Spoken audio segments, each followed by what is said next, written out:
ఈ వీడియోలో వాట్సాప్ అకౌంట్ని ఏ విధంగా డిలీట్ చేయాలో తెలుసుకుందాం. ఇక టాపిక్లోకి వెళ్ళిపోదాం ఫ్రెండ్స్. వాట్సాప్ అప్లికేషన్ ఓపెన్ చేయండి. ఓపెన్ చేసిన తర్వాత 3 డాట్స్ మీద క్లిక్ చేయండి ఫ్రెండ్స్. ఇక్కడ సెట్టింగ్స్ మీద క్లిక్ చేయండి. ఇక్కడ అకౌంట్ మీద క్లిక్ చేయండి. క్లిక్ చేసిన తర్వాత చాలా ఆప్షన్స్ వస్తాయి. ఇక్కడ డిలీట్ మై అకౌంట్ అని కనిపిస్తుంది కదా, లాస్ట్ ఆప్షన్, దీన్ని క్లిక్ చేయండి. క్లిక్ చేసిన తర్వాత ఇక్కడ ఫోన్ నెంబర్ అనేది అడుగుతుంది ఫ్రెండ్స్. అంటే ఈ వాట్సాప్ ఫోన్ నెంబర్ అనేది అడుగుతుంది. ఫోన్ నెంబర్ అనేది ఇవ్వండి. ఫోన్ నెంబర్ ఇచ్చిన తర్వాత ఇక్కడ లాస్ట్ ఆప్షన్ రెడ్ కలర్లో డిలీట్ మై అకౌంట్ అని కనిపిస్తుంది కదా, దీని మీద క్లిక్ చేయండి. క్లిక్ చేసిన తర్వాత ఇక్కడ చూడండి ఫ్రెండ్స్, సెలెక్ట్ ఏ రీజన్ అని ఆప్షన్స్ అనేది వచ్చాయి. ఇక్కడ మీ అకౌంట్ని దేనివల్ల డిలీట్ చేయాలి అంటే ఏ రీజన్ వల్ల డిలీట్ చేయాలనుకుంటున్నారో అని అడుగుతుంది. ఇక్కడ సింపుల్గా మీరు ఏదైనా రీజన్ ఇవ్వచ్చు, లేకపోతే అదర్ మీద క్లిక్ చేయండి.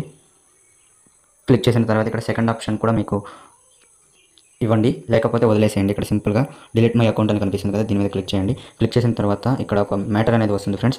ఇక్కడ క్లియర్గా మీరు కాన్సెప్ట్ చదవండి. ఈ మ్యాటర్ని చదివిన తర్వాత ఇక్కడ కనిపిస్తుంది కదా ఫ్రెండ్స్, డిలీట్ మై అకౌంట్ అని, దీని మీద క్లిక్ చేశారంటే ఇక అకౌంట్ అనేది పర్మనెంట్గా డిలీట్ అయిపోతుంది. ఈ అకౌంట్కి సంబంధించి వాట్సాప్ చాట్స్, మెసేజెస్, మీడియా, ఇలా సీక్రెట్ చాట్, ఈ అకౌంట్కి సంబంధించిన టోటల్ హిస్టరీతో సహా డిలీట్ అయిపోతుంది ఫ్రెండ్స్. ఇలా సింపుల్గా ఈ వీడియోలో తెలుసుకున్నారు కదా వాట్సాప్ అకౌంట్ని ఏ విధంగా డిలీట్ చేయాలో.